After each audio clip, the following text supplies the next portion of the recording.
What's up, guys? Today I'm going to discuss Ben Shelton's open stance forehand, how it caused him issues against Manarino. And if it's happening at that high of at the pro level, it's probably happening even more so at the club level, with the open stance being used way too much. So you see Manarino ends up taking his backhand early. I have 2 points here. It happened throughout the course of the match.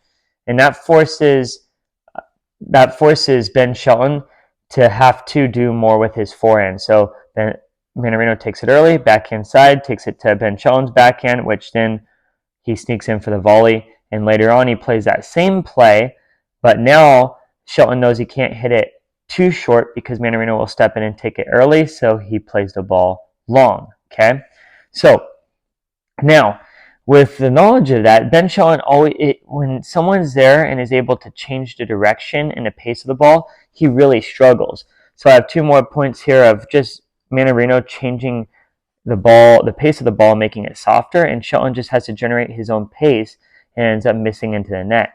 Now, if you look into his previous rounds against Bautista Agut, that really didn't happen, right? Bautista hit the same type of ball, the same pace, and he didn't change direction too often, and that didn't get Ben Shelton reaching as much on that forehand side. So Ben Shelton's more dangerous when the ball's deep because now he can sort of lean back, go up on the ball, and still create angles and hurt someone with his own pace, with the pace of someone else's ball and the depth of that ball. And Manarino ended up changing. So now the issue is Ben Shelton, if he can just step in, and again, this happens at the club level. I see players right in the middle hit open stance, and we want to go neutral stance 85% of the time. We don't want to go open stance. Okay, so if Ben Shelton just gets to the ball quicker against these players that redirect the ball, and maybe he will with time, he's going to be a much more dangerous player, right? And Bautista, I don't know. I'm not him.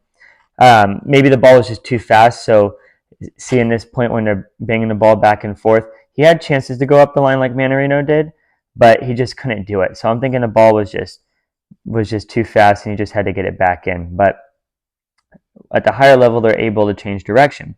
So if you watch the 2 cleanest ball strikers and some of the most dominant players of today right now, which is Sinner and Djokovic currently, you're going to watch how they go, and their stance is always going forward. The ball's always going forward through the court, not up. So they don't have as much of that low to high. They're taking the ball at the apex, and they're more in neutral stance, which means they're stepping in their front foot way more often than the other players. And you obviously see that with Ben Shelton of just getting to that ball late and dropping and underneath it. So one of the biggest pet peeves of mine when watching tennis on TV is a lot of times, I think they've done better at it, but neutral stance, semi-open, semi-closed, that's 3 different names. I don't know why. But it's used interchangeably with open stance a lot. And so much that people really can't tell the difference between the 2 stances. I hear people all the time say neutral and open, and those are 2 different things to me. All right. So what we can learn from Ben Shelton is we need to get on our front foot more often. Don't get there when the ball is dropping and pull up off the ball. That's going to cause issues. Okay.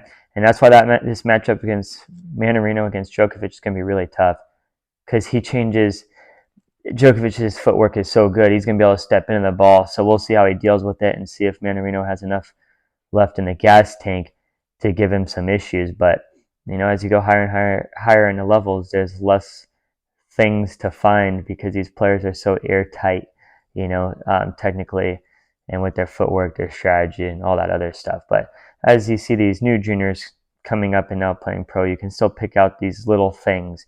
And I'm seeing it more and more with the new kids of pulling up on the ball more. So maybe that's why they're struggling to pass the big 3 in the current players. And now you have a Sinner who's going through the court. So we'll see what happens. Till next time, guys.